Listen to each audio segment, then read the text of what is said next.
Hi friends, మా వంకాయ చెట్లు అనాలా తోట అనాలో అర్థం కావట్లేదండి. అప్పుడు ఎట్లున్నాయి, చిన్న చిన్నగా ఉన్నాయని కట్ చేసా కొమ్మలు ఎండాకాలం లాస్ట్లో. ఇప్పుడు చూడండి ఒక వనమైనట్టు అయ్యాయి. ఇగోండి, ఈ తెల్ల ఉంది తెల్ల వంకాయ అనుకుంటారా, మనం చూసి విసుగు కుట్టాలి కానీ అవి పువ్వులు లాగానే ఉంటాయండి. కాయలు రావు, ఇక చెట్టు తీసేయాలి.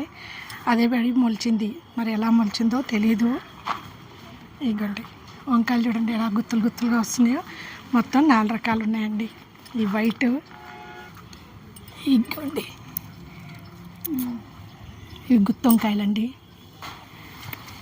ఇగోండి ఇవి లైన్స్ వస్తాయి, లైన్స్ వచ్చిన వంకాయలు. ఇది చూడండి, ఇదిగోండి ఇవి ఇంకా పెద్దగా అవుతాయి. కాకపోతే కోతుల బాధకి ఎప్పటికప్పుడు కట్ చేయాల్సి వస్తుంది. ఒక్కొక్కటి ఈజీగా 1/2 కిలో పైన ఉంటాయి ఇవి కరెక్ట్గా వస్తే. కాకపోతే మాకు కోతులు ఎక్కువ, తీసేయాల్సి వస్తుంది. ఇదిగోండి ఇప్పుడు మీకు 4 రకాలు చూపించే కదండి. ఇంకొకటి మనందరం కామన్గా వాడే నల్ల వంకాయ. చూసారా అసలు కలర్ ఎంత బాగుందో. ఇంకా పెద్దగా అవుతాయండి సైజు. చూడండి ఎక్కడ చూసినా ఇలా గుత్తులుగా వస్తాయి.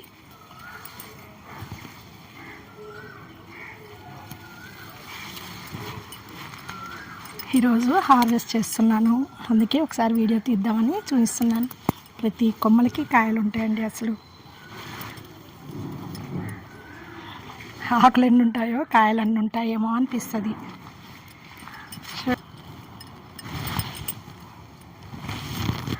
అయ్యో, వీటికి పోటీగా మా తోటకూర చెట్లు మీరా అన్నట్టుగా పోటీ పడుతుంటాయి అన్నమాట. ఏడ చూడు అయ్యే. మనం ఎంత ఓపికగా కట్ చేసినా ఇట్లా వస్తూనే ఉంటాయండి. ఇవన్నీ మళ్ళీ తీసేస్తాను.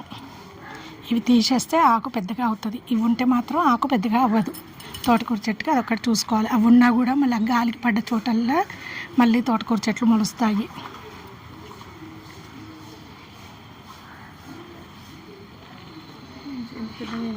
తోటకూర చెట్టు చూడండి 6 అడుగులు దాటిందండి. మహేష్ బాబుకి పోటీ పడుతుంది మా తోటకూర చెట్లు. ఇంత పెద్దగా కావడం ఇదే ఫస్ట్. ఎప్పుడు చిన్నగా ఉంటాయి, ఈసారి మాత్రం ఇంత పెద్దగా అయ్యాయండి. ఇటు పెట్టు, చూసిండండి ఎంత పెద్దగా ఉందో. మన చేయి నిండిపోతుంది. 4 కాయలే మనకు 1/2 కిలో అవుతాయండి. ఇంకోటి కండి చూడండి ఎట్లా దాచుకుంటున్నాయో. ఇట్లా దోలాడుకోవాల్సి వస్తుంది అన్నమాట. మనం ఒకదానికి మించి ఒకటి పోటీ పడుతున్నాయి. చూసారా, ఇవి చూడకుండా ఇక్కడ చేద్దాం. మరి వద్దు మమ్మీ, ఇంకా అది కూడా అంత పెద్ద సైజు అవుతాయి కదా. ఇక్కడ ఉన్నాయి, ఉంచుదాం. మరి ఉంచుదాం. 2, 3 కనపడుతుందా? ఈ ఎండల్లో అర్థం కావు. కనిపిస్తున్నాయి. బాగుంది. ఇంకా పెద్దగా అవుతున్నాయి కానీ ఎత్తులు ఎక్కువ అవుతాయి. పూత చూడండి, ప్రతి ఈగురు దగ్గర పూత వచ్చేసినాయండి.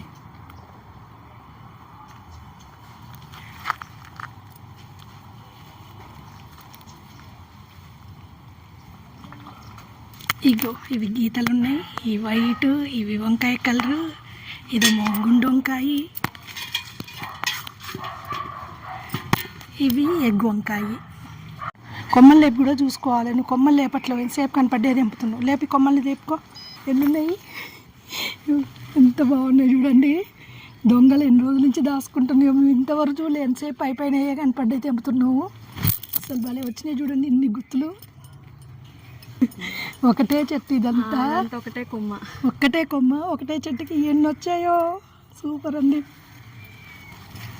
మన కష్టానికి ఇప్పుడు ఫుల్ హ్యాపీ అనిపిస్తుంది ఇలా కనపడ్డప్పుడు. ఇక్కడ చూడండి గుమ్మడికాయ షేప్లో వచ్చింది. కింద టమాటాలకు వచ్చినట్టు లైన్స్ వచ్చాయండి. ఇంత హార్వెస్ట్ రావడానికి కారణం ఏంటో చెప్పనా? మొన్న ఎర్రమట్టి బర్రది ఎరువు దొరికిందండి. ఆవుది మేకది దొరకలే. ఏదైనా మంచిది అంటే తెప్పించాను. ఇది కింద భూమి మీదైనా 2 కలగలిపించి మొత్తం పోసానండి. అందుకే బోల్డ్ అని వచ్చాయండి. మళ్ళీ ఇంట్లో చేసుకునే వెజిటేబుల్ లిక్విడ్ కూడా పోస్తానండి వారానికి ఒకసారి ఖచ్చితంగా. ఈసారి మీరు కూడా ఇలా ట్రై చేయండి, బాగా వస్తాయి. ఏ చెట్లకి పూలకైనా వెజిటేబుల్ లిక్విడ్ బాగా యూజ్ అవుతుంది. నచ్చితే ఎప్పట్లానే లైక్, షేర్, సబ్స్క్రైబ్.